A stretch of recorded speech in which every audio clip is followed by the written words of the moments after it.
অসমের খবরে নজর রাখছি। দ্বিতীয়বারের জন্য মুখ্যমন্ত্রী হবেন ডক্টর হিমন্ত বিশ্ব শর্মা। বিজেপি শরিক জোট লাভ করবে 85 থেকে 90টি আসন। 7ই নভেম্বর পর্যন্ত শুভ দশা চলছে মুখ্যমন্ত্রীর।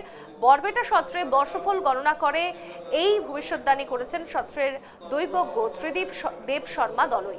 উল্লেখ্য, পয়লা বৈশাখের বর দোমাহিতে প্রতি বছর গণনা করা হয় বর্ষফল।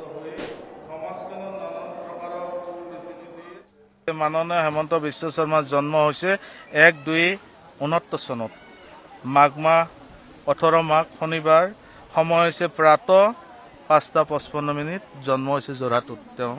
গতিকে পুনৰ্বচন নক্ষত্ৰত জন্ম লৈছে, চতুৰ্থ ভাগ্যচৰণত জন্ম।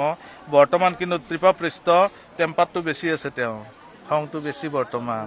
তেওঁ দশা শ্ৰেষ্ঠ, শুক্ৰ বৃহস্পতিৰ দশা চলি আছে। 23 ফেব্ৰুৱাৰী 2027 চনলৈ মধ্যম দশা গুৰু কেশৰী যুগ বুলি কয় ইয়াকে। কাৰণ কিয় তেওঁ ভাগ্যতো গুৰু কেশৰী যুগ আছে, কাৰণ তেওঁ হৈছে মকৰ লগ্নৰ মানুহ। গতিকে মই জীৱনত প্ৰথমে তাৰমানে মুখ্যমন্ত্ৰী বহুত বছৰে গণনা কৰিলোঁ বৰপেটা সত্ৰত। গতিকে এনেকুৱা কুণ্ডলী হয়তো কোনো মুখ্যমন্ত্ৰীৰে নাই বুলি ক'লোঁ। শনিৰ ক্ষেত্ৰত যিহেতু জন্ম কৰিছে, শনি ইটো বছৰৰ 3য় স্থানত তেওঁ জন্মতে য'তেই আছিল শনি, সেই স্থানতে শনি বহি আছে। গতিকে যিমানে তেওঁৰ পাপযুক্ত গ্ৰহই ঘেৰি নধৰক কিয়, শনিৰ বুদ্ধিত নানা পক্ষত ফলৱতী হ'ব তেওঁ। দ্বিতীয়বাৰৰ কাৰণে কোৱা হৈছে মুখ্যমন্ত্ৰী ডক্টৰ হেমন্ত বিশ্ব শৰ্মাই দ্বিতীয়বাৰলৈ আসন গ্ৰহণ কৰিব। আসনৰ মোৰ হিচাপত গণনা কৰি ওলোৱা মতে 85 বা 90খন আসন একেবাৰে স্থান লৈ আছে।